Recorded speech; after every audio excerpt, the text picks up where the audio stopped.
going on, everybody? It's your man Chuck Creekmur, aka Jigsaw. All hip hop is here with a pioneer of sorts, and we're gonna have a culture forward conversation. Kwame. Yeah. What's going on? What's brother? going on, brother? I am chilling. I'm literally chilling. It is brick out here in Delaware. Yeah, we're in Delaware at DTV Studios. Yes.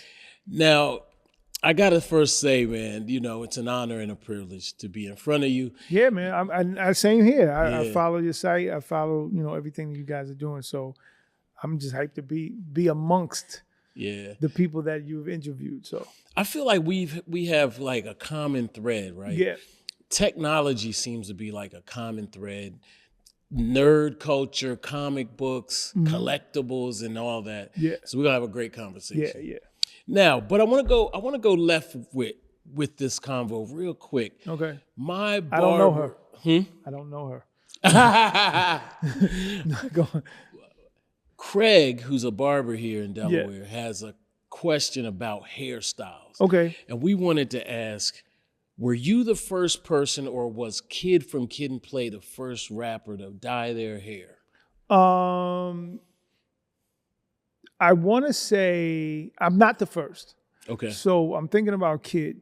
So Kid had the flat top.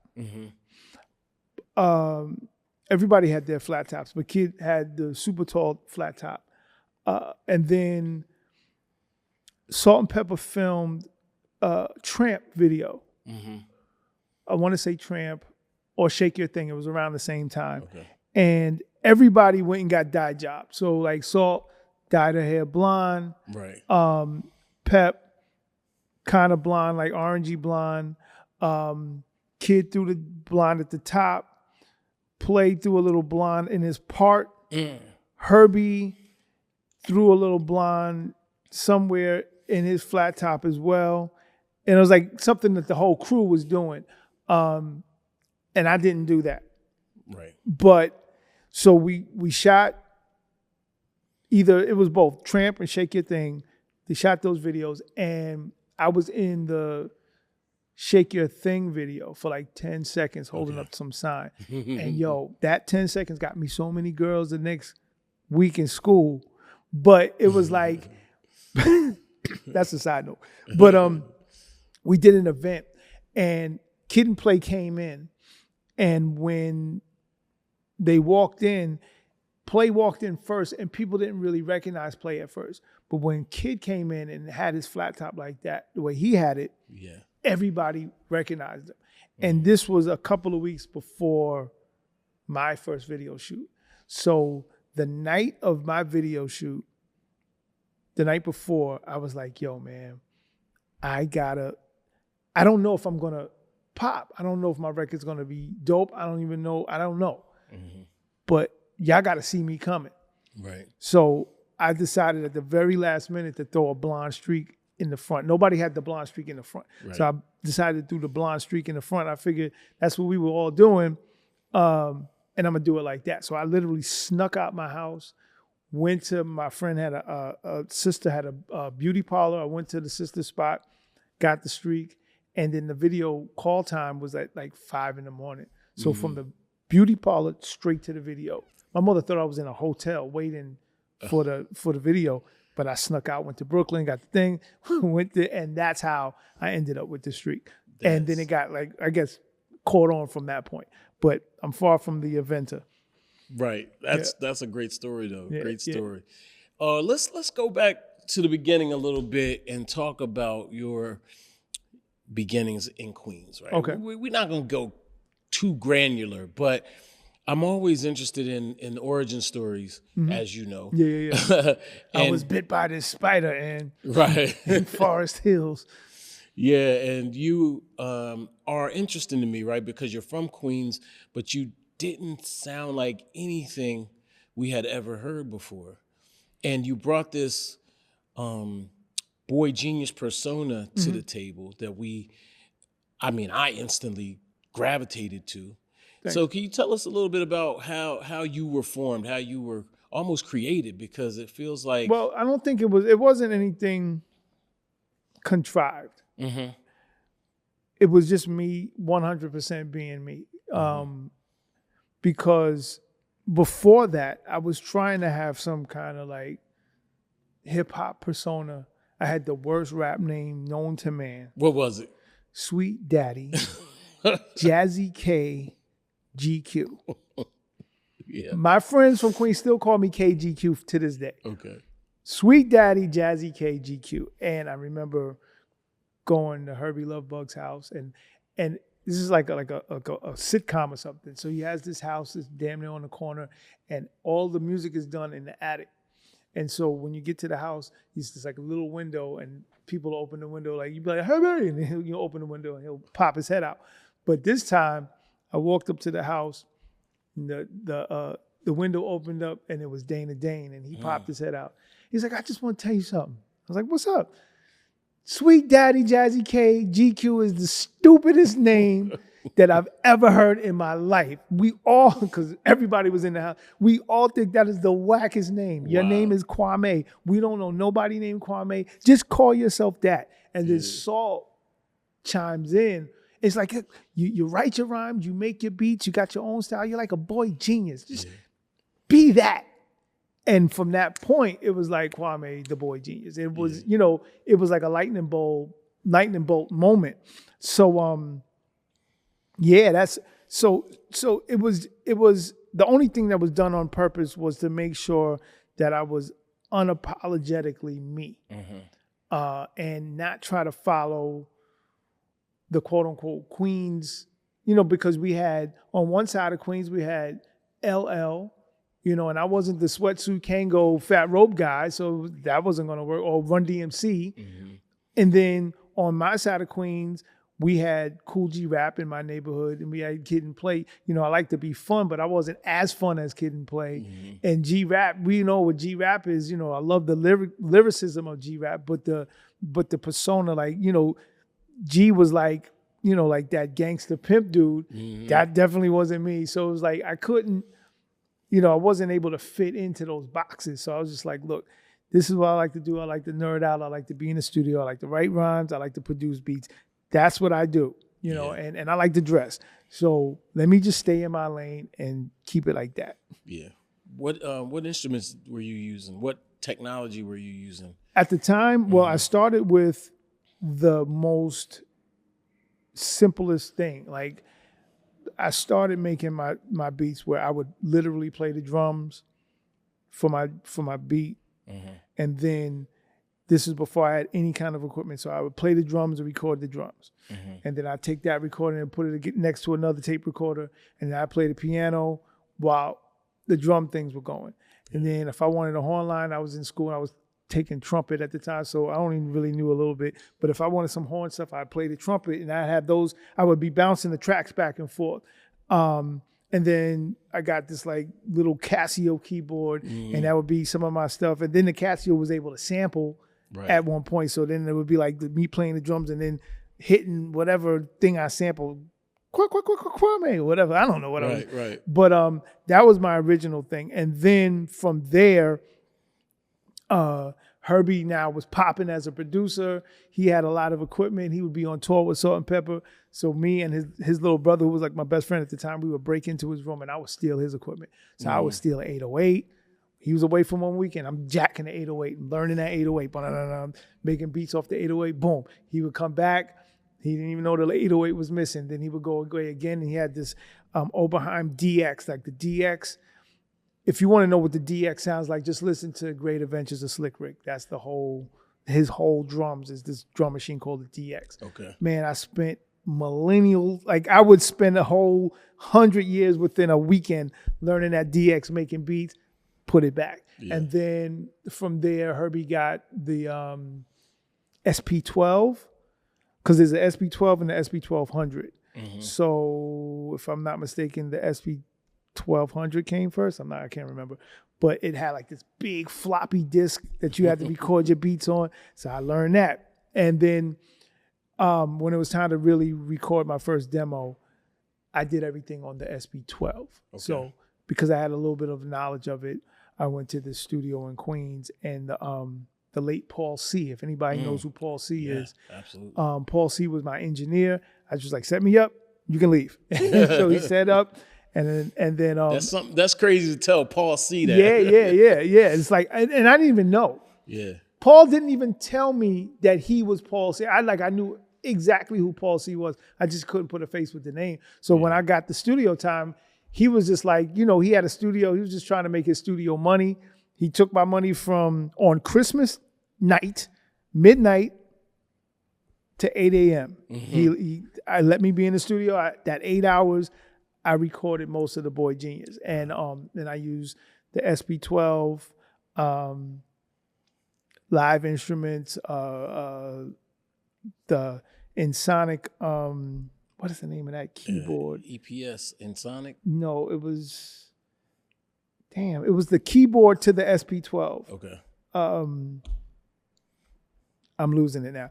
We also had the very first version of Pro Tools and I use it. And you can see that on the cover of my album that I'm at, this old Mac. And it wasn't called Pro Tools at the time, but it was like the first inception of Pro Tools. So I was trying to use a lot of the technology at the time and just figure it out. Anything, if the engineer knew how to play the guitar, I'd be like, "Oh, can you play this?" Or or if he couldn't play it, I would try to play it. It was just, we just put a bunch of things together. That's dope. Did you ever get bullied? Did I get bullied? My father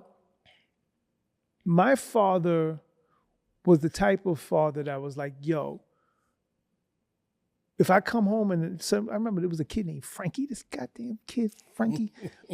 Like Frankie was bullying everybody on the block. And I remember coming home like, yo, Dad, he's being a bully. He's like, yo, you better go punch him in the face. Yeah. I don't care what happens to you. Go out and punch him in the face. And I'm like, what? Yo, Frankie's like 12. He was like, nah, I don't care. We're not having that. So I think there was an aspect of my life. Yes, there was situations where there were potential bullies, but I think because of my pops, my pops just wasn't going to have, I don't know what the word is. He ain't going to have no sucker kids. So it's like, and we didn't, our neighborhood wasn't like the wildest neighborhood, but there was some fractions in there, and I had to handle mine. That's the only way I could put it. Yeah. There was a bully that would come around, and then you got to handle it. You're not going to be coming home running scared. I think bullying then is way different from bullying now. Yeah. Now you get cut, shot, cyber bullied. It's like videotapes. Yeah, these kids they got it bad, man. Yeah. For us, it was just like a big kid talk about give me your glasses or give me your sneakers or something like that. And you just got to fight yours out. Right. So I guess the answer is yes and then no. Right. So all right. So why'd you ask that though? Well, because that's how people were. Basically, if you were different or you were too smart or you you stood out, you would. And I think that's the that could be another discussion, but I think that's the thing about our community, and I think it's a thing about parenting. I think if a child is too afraid to even tell their parents what's going on, a bullying situation can always happen, or worse. In my case, because my parents were very encouraging to anything I did, they never discouraged any endeavor of mine. Right. And if I had beef or if I had, any kind of problems, I could easily talk to my parents. I know my mother would pop off, but my pops would be able to have a conversation with me and put the battery in my back to be able to handle business. Yeah. And I think a lot of kids don't have that today. Right. Or if there was a situation in school and I come home and tell my mom's is up at school the next day and she's spazzing. So it's like having those, I think it's very important for any parent, whether you're a two-parent home or not, to be able to 100% be in your kid's corner.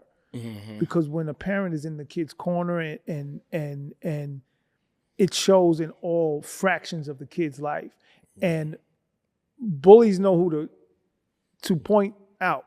They know who to point. They know to point that loner, that prey out. So when you're a kid and you have systems around you, if you show up and you got parents there, or you show up, you got brothers or friends or cousins or whatever, that bully's kind of gonna point the direction to somebody else. So, I think that's very, very, very important. Shout out to the parents, man. Yeah. That's how my parents were too. Yeah, Same, yeah. You just described my parents. Yeah. So I'm gonna jump around just a little bit. Let's go to the new, like on the album, you time travel. The Different Kids. Yeah. New album. How difficult was it to create this album? Now I know you create a lot because I see you on Instagram, but sometimes maybe overthinking or seeing the landscape or whatever the case may be. Yeah. What made you pick this time? So it's funny. My lady partner, she teases me all the time because when I talk about the album, she's like, "Yo, man, be quiet. You've been making this album for 10 years." And in my mind, I didn't make the album in 10 years. I made the album in a matter of months. But before that, I was recording. I was actively recording. And I felt that I was recording for me, but the music that I was making was trying to fit in a modern mold. I'm not saying I was rapping over like trap beats, but I was using some 808s and, I was just, it was trying to be acceptable to the modern ear. And I'm not saying that the current album isn't, but what I think my failure set is when I try to make records that fit in with status quo. Yeah. Anytime I do that, I fail. It's like a 100% failure rate. So I'm doing this bits and pieces over time, and what jump-started this album is I was trying to learn how to use Serato stems. And I was on the phone with my DJ. Shouts to DJ Tat Money. Tat Money. And Tat was walking me through Serato stems. And I pulled up the Different Strokes theme. And while I was on the phone with him, and I was fooling around with it, I was like, oh shit, I can make a beat to this. And he's literally on the phone. While I'm talking, I'm making this beat. I was like, I'll call you back. And I made the song on the album called Stroke Different. And right then and there, and I was like, once I made that record, I was like, this is how I want my album to sound. Because for the first time in a long time, for the lack of a better word or term, I felt free. I literally felt like for the first time, I made a record that I liked for me. Yeah. And the last time that I felt that way was when I recorded the demo to my first album. Oh wow. You know what I'm saying? So I'm recording the demo to my first album. I don't know. I don't have a deal.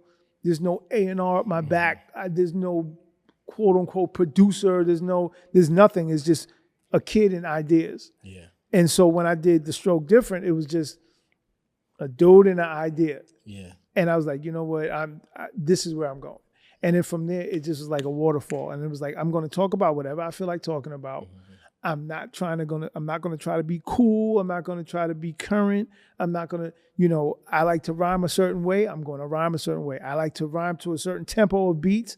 Those are the beats that I'm going to make. This is, unfortunately, this is not for human consumption. I'm just going to just make a record until I say stop. Right. And then once I got to like the 13th record, I was like, all right, I'm done. I think, I hope I'm answering your questions because I could be rambling. I think that I do believe in the power of manifestation. And I believe that your thoughts and your words and your actions bring about what your future is. I 2,000% believe that. So on one end, I was like, I just want to make an album. That sounds cool, but I think my mind should have been like, I just want to make an album that does this. I got, you got to think that landscape out. Yeah. For me, it was like, I just want to make an album. I just want to rap, and And so I had no expectations of what would happen once that album was done.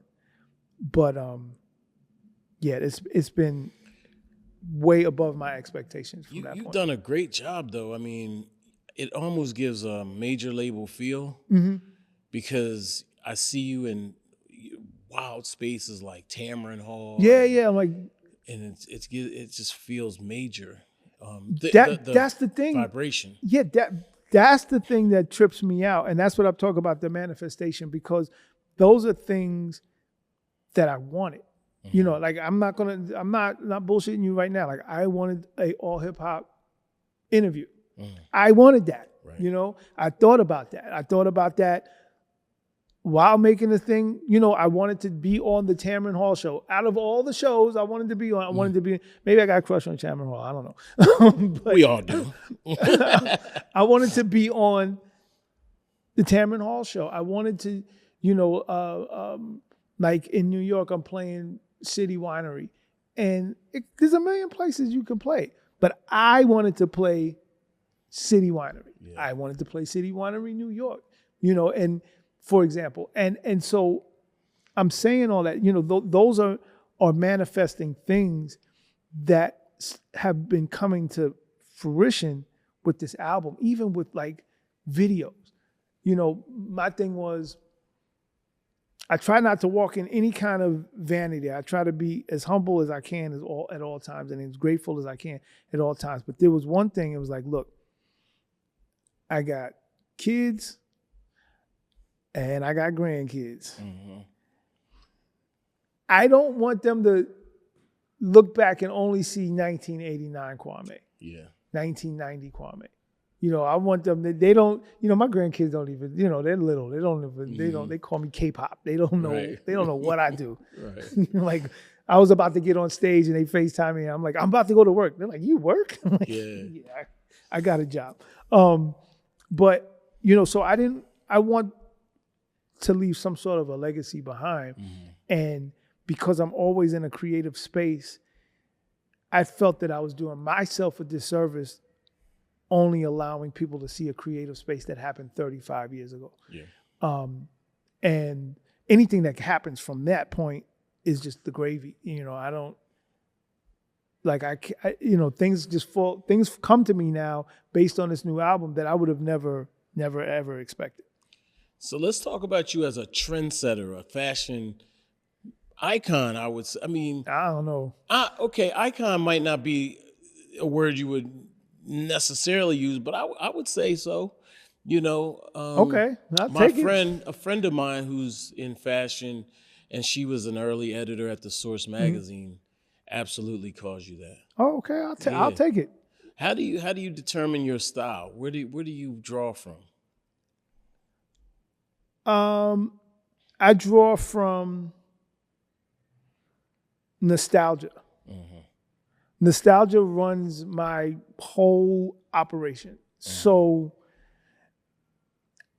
I like to draw from when I was first starting out, when everybody was out getting Dapper Dan suits and Gucci and all that kind of stuff. I was in the thrift shops. You know, I wanted to look like the 1940s through the 1960s. That was my thing. 40s through the 60s. You know, like people would be like, oh, everybody dresses gangster. I'm like, well, if you really look at it, I'm the one dressing gangster. I'm wearing these zoot suits and these gangster suits that the real gangsters was wearing. So I considered my style gangster as well. Yeah.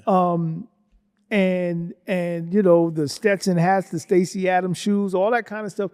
That was my thing that I really tried to draw inspiration from. And if any artist was an inspiration, Morris Day kind of dressed that way. So if anything, I was like on some hip hop Morris Day stuff. Yeah. Or Cab Calloway. Like I was looking at dudes like that, the Nicholas brothers. I was peeping out things like that while everybody else was trying to, you know, be whatever they were going to be. And I think I'm still that way now, you know, heavy Ivy League style, heavy, like I said, vintage style. I probably stalk Ralph Lauren, but you know that's just like on the everyday stuff. I really like Ivy League collegiate things because it represents nostalgia a lot, and it represents what we consider old school or classic hip hop or whatever. And so I really lean on that, and I just try to pull things together. And I've noticed that I've been acting like, talking like, and maneuvering like a clothes designer more than somebody who just puts on clothes, because 9 times out of 10, what I wear, I've either made, I've either repurposed. And I'm not talking about I take it to somebody. Like, I'm sitting there, I got a table at home with a sewing machine and paint and all of that. And I'm like, I got a show next week. I got to make my outfit. And then people be looking at me like, you're bugging. Like, you could just go buy some. No, I got to make this. I got to put some dots on this jacket. That's dope. You know, so you know, my mind always goes there. And, you know, I think I attribute that to both of my grandmothers who used to drag me through the stores when I was growing up. So I used to see all types of fashion, you know, because one of my grandfather, he didn't care about, he'd wear the same jumpsuit from 1974. But my grandmothers, they would be on it, and they would always drag me to these stores. And so I would always get eyes for fashion and see what was in style and where things came from. So like, I'm always thinking about that in my subconscious. So who came up? Well, how did you come up with the polka dots? So or how did that come about? How did the polka dots came about because of having no money. I'm dead ass. So I had a white shirt with black dots. This is my good shirt.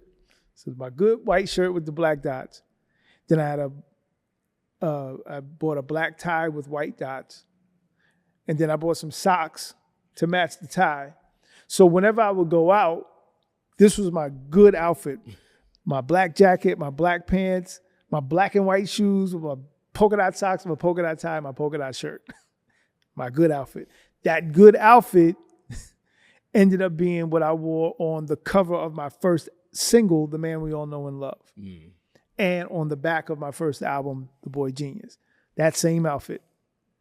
And then that same outfit hit my first video, The Man We All Know and Love, but I turned it into pajamas. Same black pants, right. Same white shirt, but without the jacket and the tie. Those are my pajamas in the thing. And so you have 3 things. You have the single cover, the album back of the cover, and the video. And nobody put 2 and 2 together. This is the same damn outfit being recycled. And so people are like, yo, he likes to rock polka dots. Right. So the first show I did is funny. The first show I did was in Pennsylvania. And I was opening up for Sweet Tea. It was in Harrisburg, Pennsylvania. And I walk on stage, and everybody in the audience has on polka dots. Wow. So I thought it was an elaborate joke, you know, because Herbie, Kid, and Play-O, they all play these. We used to play these elaborate jokes on each other. So I walk on the stage and I see girls in polka dot skirts and biker shorts, and dudes in their shirts and stuff, and some dudes with the streak in their hair.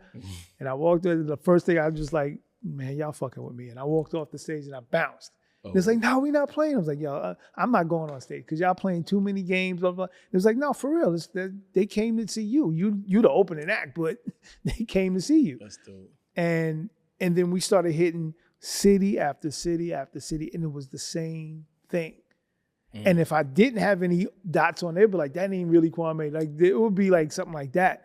And so by the middle of the first album run, it was like, yo, this is how they see us.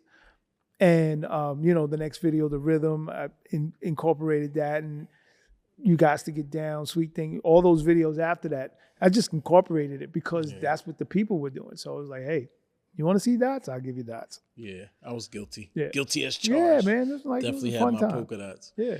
Now, can we talk about the Biggie moment? Sure. Okay, I know you've been asked this before. What is the question here that hasn't been asked? But I mean, honestly, how did that feel? Well, first, I heard the song months before it came out. Okay. So it wasn't like a surprise missile attack. Okay. So I heard the song, cool. I feel like I've always felt like if your name is mentioned and it affects whatever the frame of your name being mentioned in, that means you've done something. You can't mention a no name. You can't mention, So that was my first reaction. Like, all right, I like the record. I thought the beat was dope. Big's rhyme is never whack. So I'm like, oh, this shit is dope. Too bad he had to come at me, but it was, but it got funny when people started becoming Biggie stans. And once they start becoming Biggie stans, it just turns into whatever he said is the truth. And you now, people that were maybe fans of mine or supported my music at one point, now that you're in this new zone, in this new lane, that means you can't support what you used to support anymore. Right. So I would get a lot of backlash from just like random people, not even, Puff, Big, none of them. Right. It was just people on the street. I would hear, just stupid comments. So that, I think, for lack of a better term, was annoying. Yeah. But it wasn't like, I wasn't going to slip my wrist over it or anything. It's like, it is what it is. Like, it is. And by the time 1994, the record comes out, I wasn't even wearing polka dots. So I was like, I don't know what you're really saying here. Right. But it just is what it was, man. Yeah. It's like, my thing is, the worst thing that I could do is shrink because of it. You know what I'm saying? It's just a line in a record. Yeah. And you can't allow those records or those lines or anything to determine who you are, what you are, and how you operate. And this is hip hop. Rappers get talked about all day long. It's no different than being in the lunchroom and here goes somebody snapping on your clothes that you wore today in school. What are you gonna do? Not come back to school? You know what I'm saying? So, that's what it was. You did reply, right? I remember you had a response. I didn't ever really have a record response. So, like, I wish if I could go back in time to that moment, I wish that I was able to respond. Like nowadays, people are like, you got 24 hours. You can just go into your bedroom and get on your computer and respond. Right. So for me, I think the only thing that I could do was just crack jokes. Like whenever I do an interview, I just crack a joke, and say whatever I had to say, maybe say some slick rhyme or whatever. But it wasn't like no real like official. And then, I had a video out. It was a song called "What's It Like," and it was like on an independent. Like I just didn't have the footing, so I had this independent record out, and then we had somebody look like Biggie on stage, joking on him. But I don't know if that was really a response. He didn't like it. Now. Right. He did not appreciate it. But you heard back from him? Oh no, we had words. Like you did? Yeah. We had like not an altercation, but we came up on each other. Really? Like, yeah. So you got to tell me how that went down. It was the funniest night of my life, man. Really? It was like we did this event. I did this event for the new album, and this is the funny thing, like people that he knows where he's from, like I used to be in this area all the time. So there's like we know mutual people. It's just a lot of so like from Puff on down. So I go into the event, and it's funny because as soon as I walk in the event, here he goes at the bar, and so it's like me and my boys. I'm like, here goes your boy, and so nobody pays anybody else attention. We go into the thing. So the host of the event, like I perform, and then the host of the event instigates damn near like, yo, you here. Big's here. Why don't y'all settle what y'all got right now? And I was like, what y'all mean settle? What do you want us to do? Box on stage? Right. And he was like, nah, settle it however you want to settle it. And I was like, psh, you know, I don't, like I said, I don't back down. This is back from your bully question. I'm like, I ain't backing down from this guy. Yeah. So he walks up, and this is what makes it funny, because in my mind, everything is like a TV show. Everything plays out like a TV show. I don't have like anxiety jitters when there's like a threatening situation coming on. So I'm seeing this guy. He's about this man's height. He's like, Big Ivan. You know, he's like 6'3", 6'4". I'm 5'6" and a $150 wet. So Big's walking up, boom, boom, boom. And I'm just hearing all this. I had my boys behind me. I'm not going to name them because I'm about to shout them out in a bad way. So my boys were behind me, and Big is rolling like a blunt as big as this microphone. He's just rolling the biggest blunt I've ever seen in my life. So part of my mind is like, is that really a blunt? I'm like thinking that. And then at the same time, I was like, what is he about to do to me? You know, It was just, so he was like, I don't appreciate you joking on me like that. I'm like, what the fuck you want me to do? I ain't got no records out. What you want me to do? Right. You tell me what you want me to do. I'm just saying I don't appreciate what you said. So now we both not appreciating things. What do you want to do? And so as he's walking up, he got a whole squad behind him. And that squad is walking up. So then in my mind, all I hear is Billie Jean by Michael Jackson. Boom, boom. And because I look back, and the dudes with me is straight moonwalking out the back door. I'm like, yo, niggas is gonna leave me? Wow. So then they walk up, and I told the story before. I believe it was Little C's. I believe. I'm not sure, and I have to ask him next time I see him. He ran in between us. Okay. And he was like, what the fuck y'all doing? Right. Y'all ain't supposed to be doing all that. This is ridiculous, blah, blah, blah. And then just Big was like, man, just go ahead, man. I don't give a fuck. And he walked away. And I was like, I don't give a fuck either. And then they kicked us out. Okay. So they kicked him out the front. They kicked me out the back.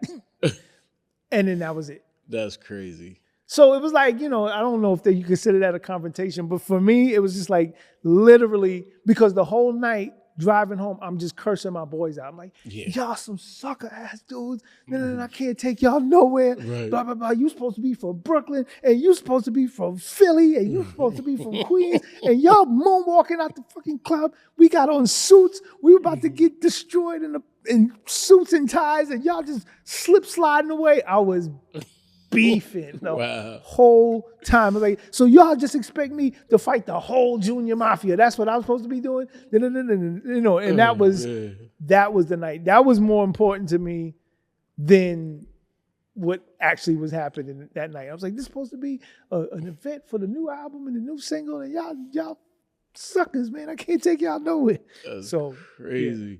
Wow. That's a story. Yeah, man. I never heard it before, so I'm gonna do an animated version of You that. got to. I am. Yeah, definitely. All right, so now let's travel back again. You keep mentioning a bunch of names. Herbie, Sweet Tea, Dana Dane. Talk about Idol Makers. So Idol Makers was a production company / management company run by Herbie Lovebug. And under Idol Makers was Salt and Pepper, Sweet Tea, Antoinette, Dana Dane, Kid and Play. We brought in my man Rich Nice at one point. Joe Ski Love was there at one point. And then there was people that were in there that kind of got in after I left. That was like a posse that we don't talk enough about. Yeah, and y'all covered everything. Yeah, and I think the biggest, I think it was great because it was almost, because everybody for the most part was from the same neighborhood. So Kid and Play, Salt and Pepper, for example, these are genuine friends. Kid and Play grew up with Herbie. You know, Kid and Play and Salt and Pepper, they all worked at Sears together with Martin Lawrence. So they were a very tight-knit clique. For me, they're several years older than me. So Herbie's little brother, Steve, me and Steve were around the same age. So Steve introduced me to that whole crew. And I looked up to them because they were like the local celebrities, man. Herbie's crew, Kids crew. There was the Turnout Brothers and the Super Lovers. And they, they did park jams and all that stuff. So, as a in the beginning of hip hop and that time, that's what we had. We had the mixtapes and the park jams. And so, we're used to all that. So to see that transition from these guys, Herbie was the DJ to my 8th grade prom. That's how far we go back. So to see that transition to making records, to going on tour, to being internationally known, literally up to last year seeing them on the stage of the Rock and Roll Hall of Fame, seeing them get a star on the Hollywood Walk of Fame. That's like some surreal stuff for me, because these are people, I've known since I was 13 years old. So it was a very dope thing. I think what we didn't calculate, and what we should have calculated, was doing records together. Everybody we were about each other and our camaraderie, but we were also about ourselves at the same time. Right. Everything kept separate. For the fact that there's no hit Kid and Play Salt and Pepper record makes no sense to me. They're in the videos together. Right. But to have no record together, the fact that, me and Dana was so somewhat similar, to have no Kwame Dana Dane record makes no sense. Or even, just all of us, like a symphony type record, but not as serious as a symphony, but something that could be impactful like that, or a Self-Destruction or something. There was way too many other records that were saying, okay, y'all can go now. And that's a fact. It didn't make any sense because we were always in each other's studio sessions. We were always at each other's video, and we were always on the road together. Where did it fall short on making records? I don't know. And that's the thing that always trips me out to this day. But it was a very cool family situation, at the time. Okay. So let's talk just a little bit about the landscape of hip hop. Now, you addressed this slightly in the new album. You talk about, you identify as being an OG, an older person in hip hop. You still look young. You still look about exactly the same as you used to, which is kind of crazy. I try to. I feel like we're all in a little bit of a well, not everybody, but people that have held up well.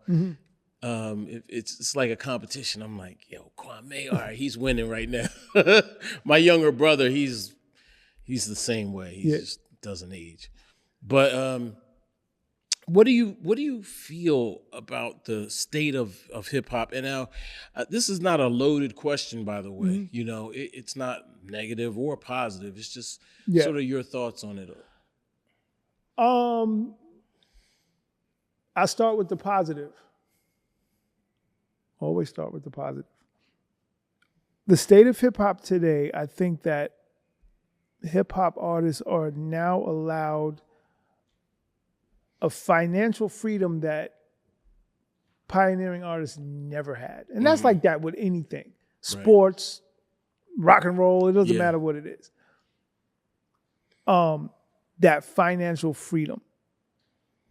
And they're allowed to do things normally that we had to fight and dream about doing, whether it's not necessarily stadiums, because it kind of went backwards. Like when we first started, we did stadiums, and then stadiums turns in the 90s, it turned into clubs, and now it's back to stadiums and arenas. But they get to do it in a big way. I got video walls and all these lights and fire, and Kanye's floating on platforms, and he's in the middle of the moon. Looks like when he performs. We could have never have been given that. So I think that is a super plus. Grammys are making categories for rappers to win now, and it's like, rappers are winning multiple Grammys now, where we had to boycott the Grammys in 1989 because they didn't want to even show it on TV. And it was just for one Grammy. Yeah. Now it's just, you could do anything. It's like best rap with humming. The Grammy goes to. And it's like the lanes are carved out for people now. And I think you can take that any way y'all want. But it is what that is. And I think that's a positive when you look at it. We're also living in a state of time where that theory, you get a reward for just participating, is 100% here. You get, these rappers are getting plaques for 10 million records sold with nobody bought one record. Yeah. Like, ain't nobody can unexplain that to me. Right. Y'all just, rappers now got multiple plaques on their wall, ain't sold but 3 records, but because somebody listened to it a bunch of times, we're going to reward you for this. If that was the case, why couldn't rappers get plaques for as many times we got spins on the radio back in the days? Yeah. It should be a platinum plaque for only you, just for the fact that it got spun 2 million times for the last 35 years. Like, where's my plaque? So I'm saying those opportunities are great for rappers. Another thing that if you want to call it a positive, there always had to be one female rapper in the bunch back then. It was only just one. Okay. If a crew had a crew, there was the one female. And then once that crew faded out, there was another crew and one female, and not too many existed in the same platform. Where nowadays I feel like the female rappers are more popular than the male rappers. They are. The newer female rappers are way more popular than the male rappers. But then we go to the other side of it. What are they popular for? You know what I'm saying? Where they're not going to be popular for the same thing as MC Lyte, Queen Latifah, Salt and Pepper were popular for. Yeah. So, you have that aspect. And I think I'm never going to say anything disparaging about today's hip hop.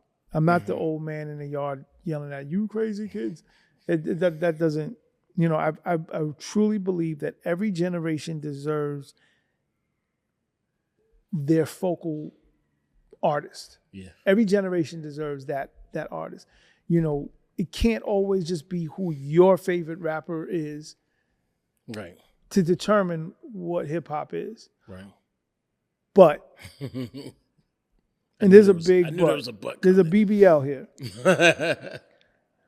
The but is, and this is why I blame my generation. I think my generation, anybody that's Generation X, or the generation after that, what is that? Y? Millennials. We did a shit, piss poor job with our kids when it comes to art. And I say this because we are too busy. Our generation is the generation too busy trying to stay young and stay hip and stay current and stay cool and be our kids' best friends, that we fail to educate our kids on what hip hop is and what it stands for and what it means. It's our fault. So if we don't like the rap that's out now, do not blame the rapper. Blame us. Number one, our generation are the record label heads and executives. We put the stuff out. They may make it. We distribute it. Right. We put it out. We pay for it. We pay for the slots that they go in. So we encourage it. We're signing them. Yeah, we're signing them.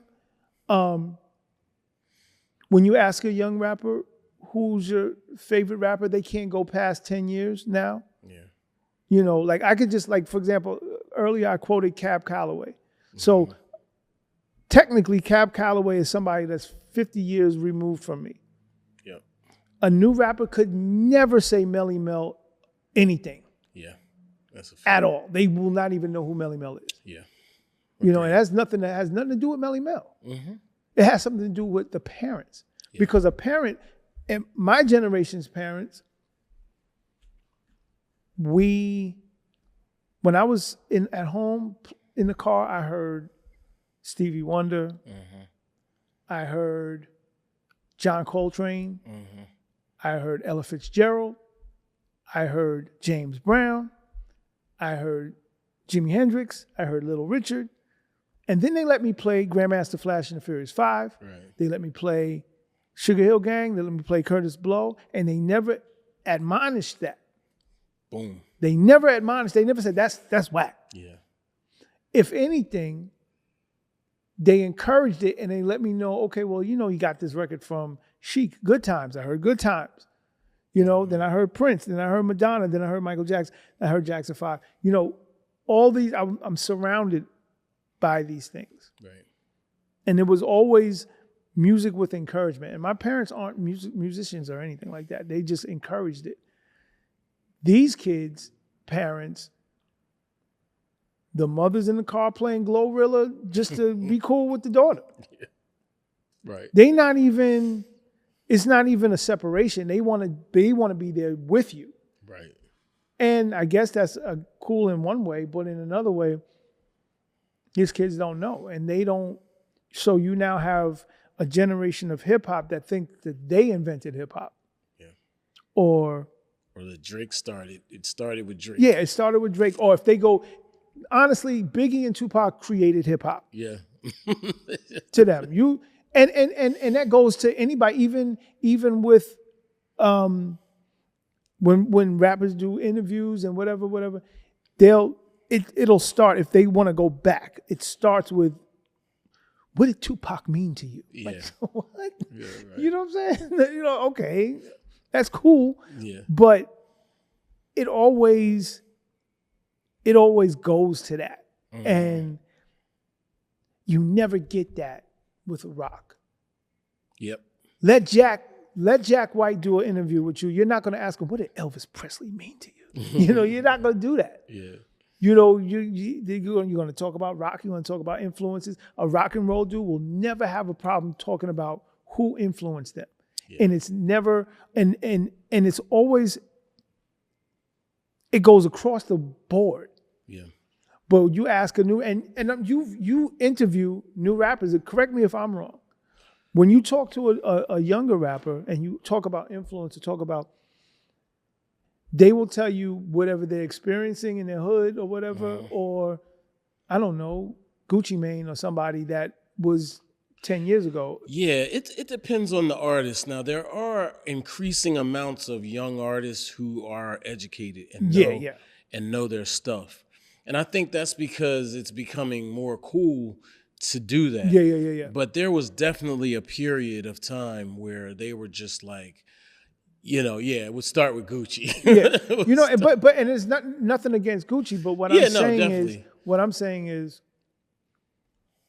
you could tell when you listen to an artist, a new artist, like for example, that's why I rock with Tyler, the Creator, for example, because he got no problem mentioning A Tribe Called Quest to even if because of his age, he looks at like say Pharrell as a starting point. At least he's trying to go back. He's trying to go as far back as he could possibly can for his influences. And I think you could tell who those artists are. But the music reflects that too. Yeah. You can absolutely hear it. And honestly, I was telling somebody the other day who challenged me. She challenges me. Mm-hmm. She's like, "You only interview older rappers. You don't interview any younger rappers." And I was like, that's not really true. Yeah. But the younger rappers don't have the staying power, unfortunately. Yeah. And I think that goes back to what you were saying. They have a limited range. And so therefore, maybe they drop one album, but then what do they have for a second album? Yeah. Or they have one single, but what's the follow-up like? And you have to have like a depth to your artistry to be able to do that. Well, I think there's a difference. And we got to recognize the difference. There are young artists who want to be artists. Mm-hmm. And when you think of an artist mode, you're going to have a great body of work behind you or in front of you. Then there's the artist that thinks they can make some money rapping. Yeah. You know, and they get up there and they come up with something and they made some money rapping. Yeah. And then they're stuck with the what's next. Yeah. They don't know what's next. They never even thought about what's next. They just wanted to be a rap star. Right. A true artist, they may want to be a star, I guess, in the back of their mind, but they're not thinking that. They're thinking about their art. And that's multi-generational. Every generation has their box of artists that really think about it and really are concerned. And I love to see that, but what's cringe to me is when I see a very popular artist, like a record of the moment type artist, and you do an interview with them and they just can't form like 5 words, man. Yeah. It's like, did you graduate kindergarten? Right. Like, seriously. I deal with this all the time. You know what I'm saying? And it's like, so to your friend, like, why don't you interview some new people? Like, yo, it's kind of hard going to preschool and having an interview. And seriously, like, I'll see some artists and I'll sit back. I'm like, he said what? Yeah. She said what? and you know, I don't judge them. Right. I don't blame them. But I do blame whoever is over them, meaning generational wise. You know, like, I'll give you a perfect example. When I was 16 and I first making records, the head of my label was Sylvia Rome. And anybody could tell you, as a kid, I would be at Atlantic Records running them hallways like it was after school. Right. I would be at Atlantic Records every day. Right. For no reason. Literally no reason. I'd just be up there. I'd be in Sylvia's office. Hey, what you doing today? What's going on? She'd be like, get this kid out of here. You know, I would be in the jazz department. What records you got coming out? Right, you know, talking to the jazz A&R. You know, I was just that kid. Yeah. And I never saw any other artists up at the label. I'm like, why? I'm in my mind, I'm thinking you signed to a record label. I thought it was like Motown. Everybody's just up here. Yeah. I never would see artists up here. But the thing that Sylvia and her second in command was a brother, Merlin Bob. Sylvia and Merlin would just sit me down and just school me, like, yo, when you do this interview tomorrow, you know, make sure you talk like this. Oh, I saw your interview on such and such. Man, you got to tone that down, you know, chill out, blah, blah, blah. And you have that, you have the A&R being A&R. And then the people in your corner, who's in your corner? Because the people in your corner represent who you are as the face, the artist, the whatever. Yeah. So if you're running up in the interviews and all your goons is just as goony as you, it's never gonna play well. Right. In a lot of aspects. So I just think that, back to your original question about today's hip hop, I just think that there got to be some kind of checks and balances, man. We can't let the inmates run the asylum all the time. You got to have some sort of, you know, labels are just signing somebody who got a 30-second clip on TikTok. Yeah. And now they're the new whatever. And if you're going to build an artist, build the artist. Have, you know, back in the days, they used to have media training. You would get a publicist that would sit you down and teach you how to do an interview. Right. Teach you what to say, teach you whatever. Trust me, I don't know if there's any publicist doing that now. I have a theory, though. They don't want any more superstars. They don't want any more megastars, especially in hip hop. They don't want any more billionaires. Why not? I think my theory is that at 50, they were like, all right, that's good. We're good. We're all right. Now let's move on. Meaning at 50 years of hip hop? 50 years of hip hop. Okay. The powers that be, wherever they are, whoever they are, The we're Wizard like, of Oz. yeah, we're good. Let's get. I don't want to get too crazy with it, Yeah. but I don't see the investments being made anymore. So what you just mentioned is literally an investment. Yeah. They pour into you. This guy's a genius. We're gonna, he's young. We can get 10 albums out of him. Run DMC, let's sign him to a 10 album deal. Yeah. Draconian, okay, got it. But we believe in you to sign you to that extent. Yeah, I think some of that's still being done. That's why I think there's a mandate. Well, I know. I don't want to think. I know. Labels have a mandate, don't sign anybody over 25. Okay. If somebody gets signed over 25, they squeak in, because they just have something undeniable that the corporation wants a piece of. Don't sign anybody over 25. We could get 10 projects out of them. But then I don't even think they even, like you said, I don't think they're even considering the 10 projects anymore. Not at all. How much money can we make off of this? A single.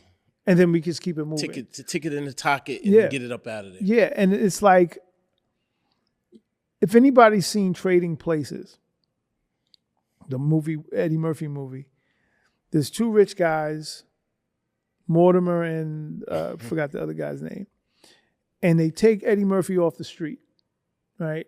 And they bet $1 that if they give him $1 million, he's going to blow it within X amount of time. And so now Eddie Murphy, he has money, he's living in the fly spot, and he's doing all this kind of stuff. And the two rich guys are like, I bet he's going to blow it. Watch him blow it. Let him spiral, because that's bringing, I believe it was going to bring more investments their way, but they wanted, they didn't want Eddie Murphy to last. Right. So when you have a superstar, if you have the more money an artist makes, the more they can become free and independent to do what they want. Yeah. So I don't know if a corporation ever wants a bunch of free slaves in the yard. Then now they got to pay them regular wage. Right. They want slave labor. Right. And I'm sorry for bringing up slaves because my lady was like, whatever you do, don't talk about slaves. Like, you done messed up now. Well, I always bring up slaves, man, because that's what this game is like. Yeah. I'm sorry. I apologize. It's Black History Month. Right. It's all good. Yeah, and I just watched a documentary on slavery like right before I got here. So my bad. Well, here's my question for you. If you came out today, okay, think about iPhones and gadgets and all this technology. Let's go into the multiverse. Yeah. Let's say you're one of your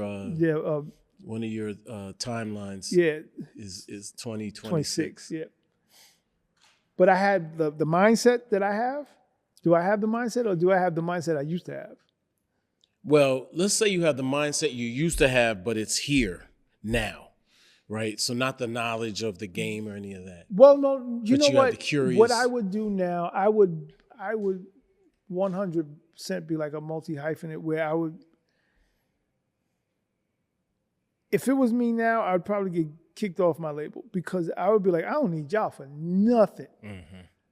Even if it was, I would buy cameras, I would buy lights, I would get a content area, mm-hmm.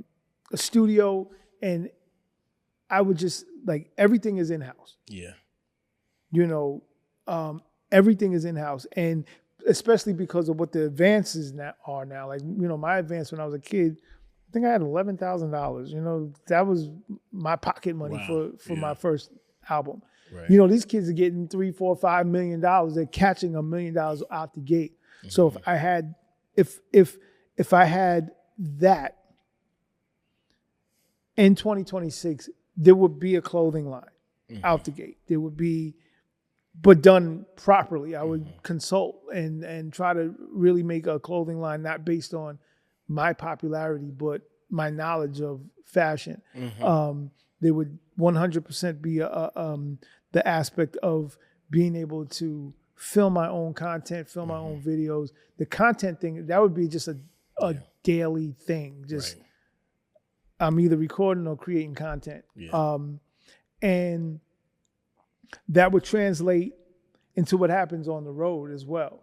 You know, like my thing, I would be such a tech recluse, and it would just strictly be about the content and the visuals and things like that. I know I would go all the way.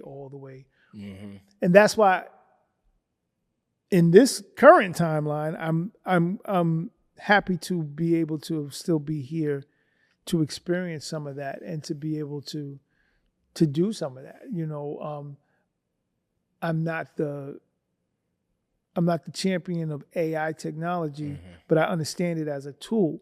And so being able to live in a time where I can use that tool, or I can use, you know, I can film whatever content that I want just from my phone, or be able to buy cameras at a good price, as opposed to when I was a kid, I would have to buy a 35 millimeter camera or a 16 millimeter camera, spending 50 grand on a camera, or even a studio.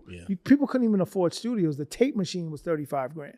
So to see how the prices drop and the technology rises, I would spaz out. Like where I know my contemporaries would be driving in the new Rolls Royce and G-Wagons and stuff. I'm like, nah, man, I got this building.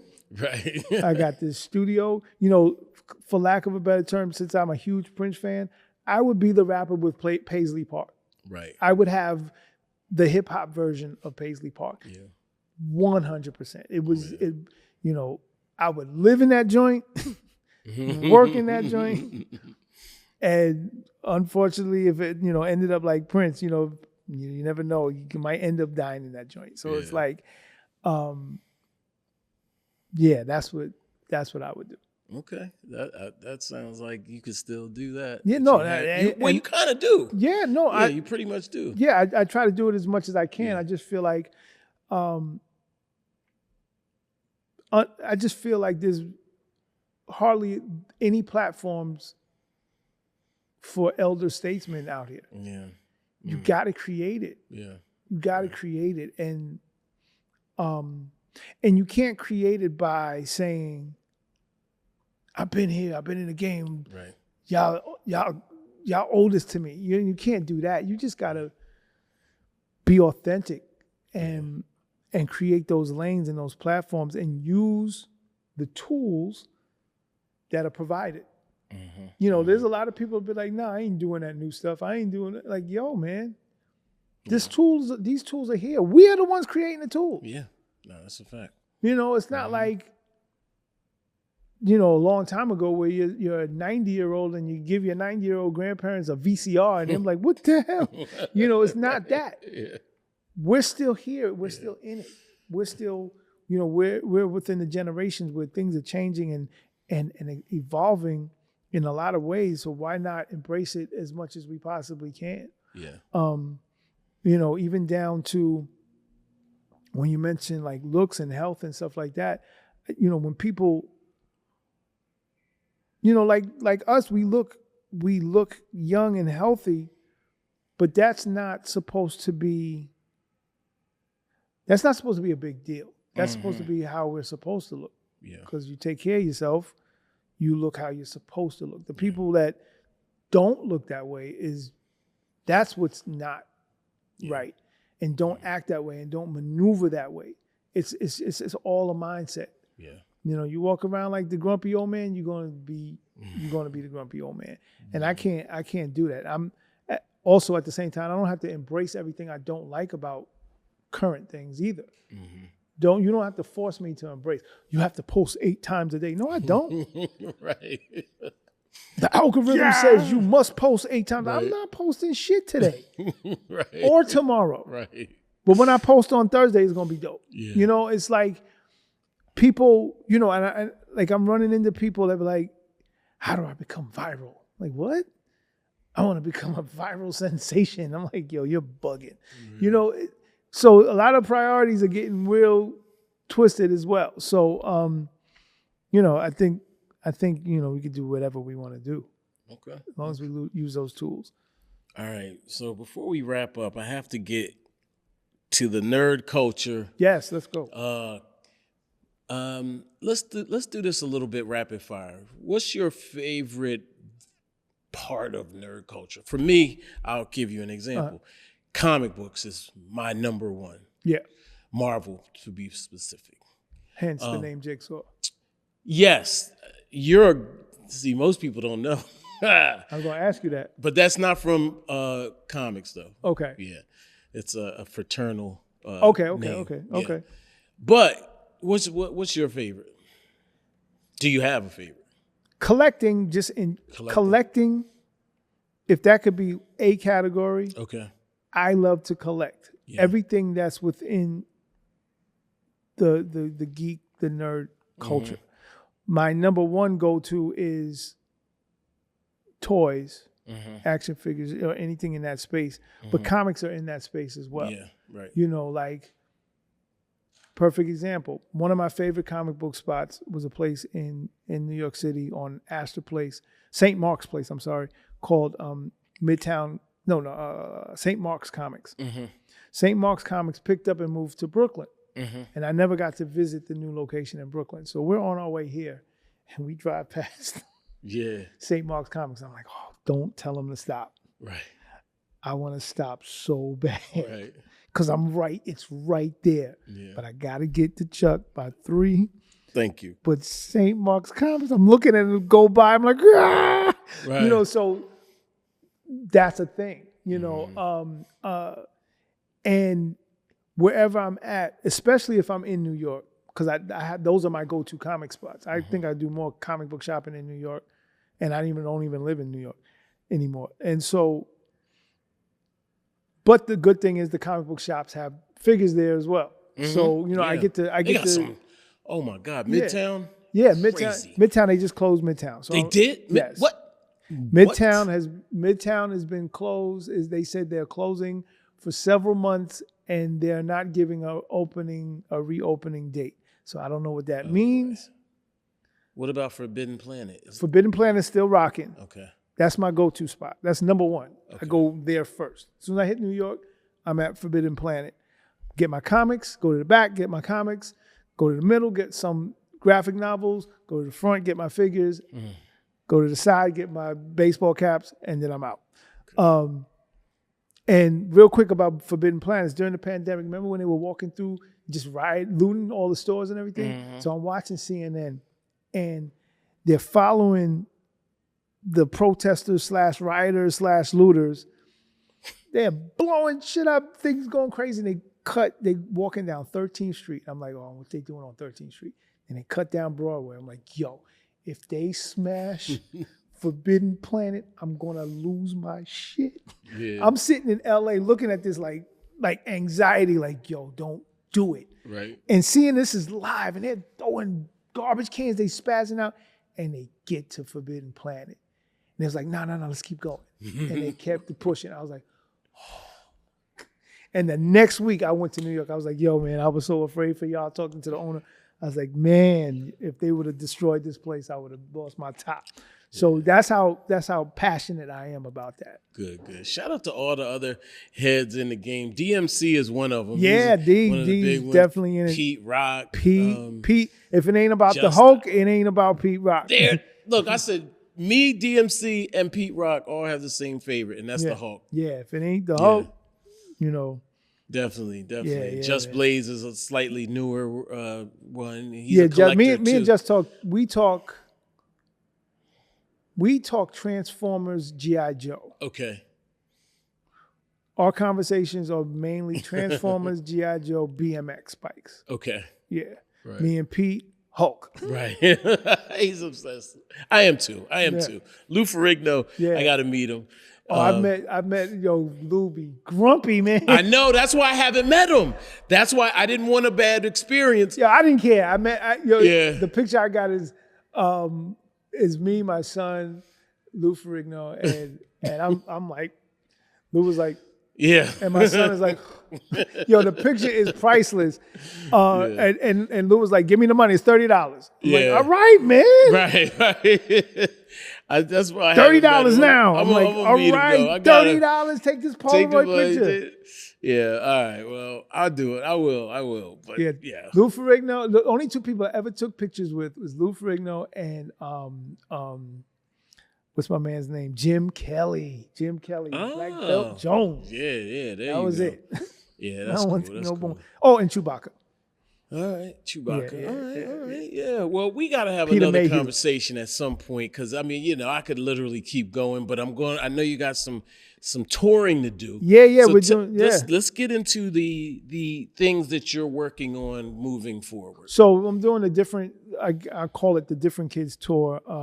That's another thing I manifested because up until I did this new album, I do shows, but I always do shows like, I call it the classic hip hop extravaganza shows. It's like, you come out, you do the song, and then you go, I'm not going to talk about that. But, that's what they got. They put us in that. It can be a lot, yeah. Yeah, they put us in these. It's 30 people. Yeah, 30 people on one show. And I think the last time I did it, I did the show and just do the song. And so I'm out there doing the song and they just cut the song off. Right. Next. Right. And I turn around and I'm like, I've been working for 35, 36 years for me to do like 3 minutes. Right. This is what we doing? All right. That really put the battery in my back. Yeah. Because I see other artists in other genres, put out an album and they just start doing these, whether it's a small venue or a big venue, it doesn't matter. They're allowed to be themselves as an artist. Yeah. And nothing against the hip hop extravaganzas, I'll still do them. But now this album has allowed me to take it into places and go to venues and say, look, this is a new project. I've been on this show, that show, this show. I got these many new videos out that are doing well. The album is streaming well. I want to do my own show. And I want to do my own show the way I want to do my show. I have I started out, when I first started, I used to bring live band members on the stage. People looked at me like I was crazy. This is pre-Roots. And then, the Roots were able to, make it look like it could be a thing, but only if it was them. You know what I'm saying? You don't really see too many other hip hop bands. You got Stetsasonic before all of us that did it, and that still do it. They destroy it. But I always designed my music when I made my music that I wanted to be able to have it played the way it's made, whether it's live instruments, my MPC on stage, whatever it is, DJ. I wanted it to be that way. So now I'm given that opportunity to do that, and in a lot of spaces, I'm bringing that full element, and I get to do songs that I would never do on these hip hop extravaganzas. Just go through 36 years of material, and it's dope. It's dope to be out there singing a random record off the new album and see people knowing the record. I'm like, word? It'd be throwing me off sometimes. I'm forgetting all my own rhymes. I'm like, how he know this record? Right. But I that was one of the manifestations. Like, do your own thing and be out there the way you want to do it. And so we're starting in Wilmington, Delaware, at the Wilmington Library.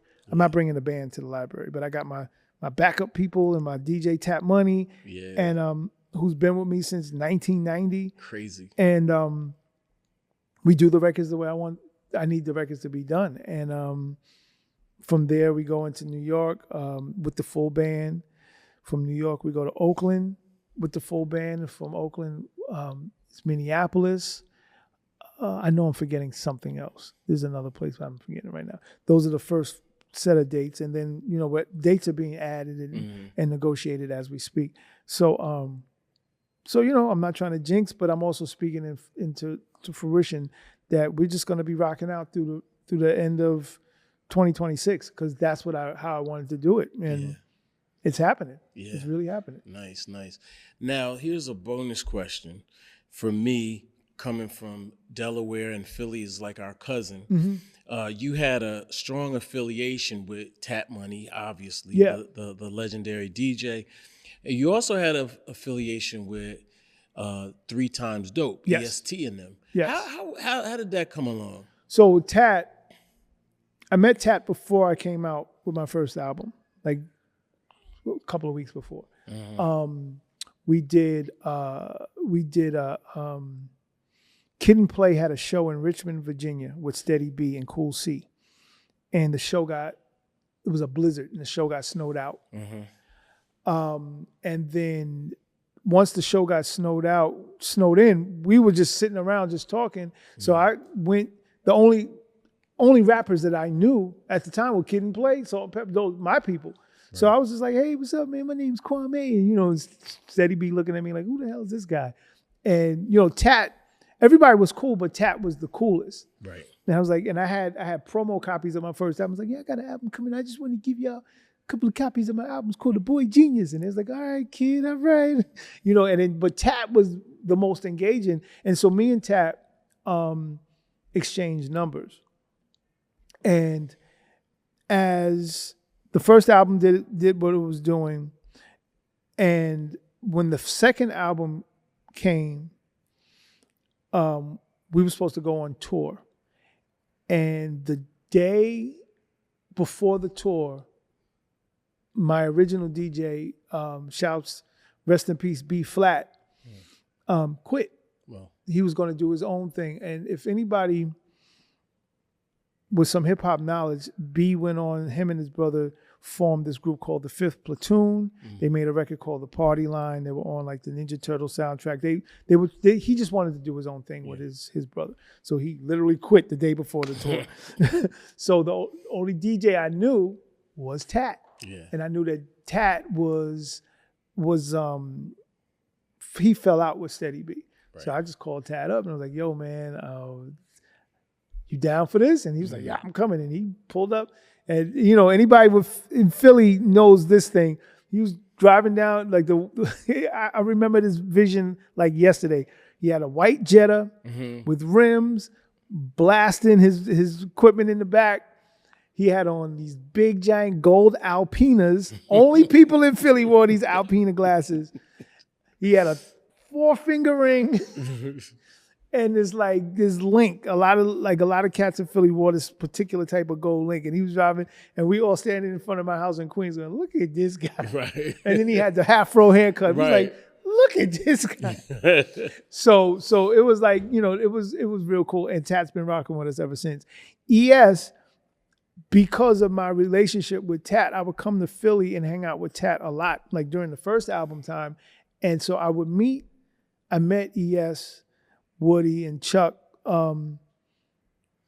We had a show together when we first met. Okay. And because Tat was there, and Tat and ES were very close, so we all just became boys. Yeah. Like boys to the point where he could show up at my mother's house and my mother would let him in and let him spend the night if he was in New York and I wasn't in New York. Right. And vice versa, RIP to ES's mom. Like I could just go to his mom's house in Huntington Park and we would just be there. Like we were kids. So you gotta, for the audience, it's like these are rappers, rap stars, whatever. But in real life, I'm in Philly, I'm laying on the floor that his mom's put out like a quilt and some pillows. And ES it's hard for me to say ES because I call him by his real name. So ES is in his bed and I'm on the floor and we're like kids watching TV all night, or it's like ES and all the 3 Times Dope and then my boy J1s and all these other cats from Philly. They would all be at my house in Queens, and everybody had like in sleeping bags on the floor, and we just listening to hip hop and going to clubs and just hanging out like 17, 18-year-old kids do. Yeah. And that's how close we are and we were at the time. So, so they were like my Philly cousins. Yeah. When I first got a car, the first thing I did was drive to Philly. We going to ES's house because it's like I go to Brooklyn all this stuff all the time. We gonna go to Philly, get some girls. We have some fun, and so that's our relationship. All right, man. Well, thanks for thanks for coming up. Yeah, man. Thank you. Still for the man me. we all know and love. Yeah, thank you. Kwame. Man. Yeah, yep. Thank you so much, man. All right, peace. Thanks to DETV too. Yes, DETV in the building. Yeah.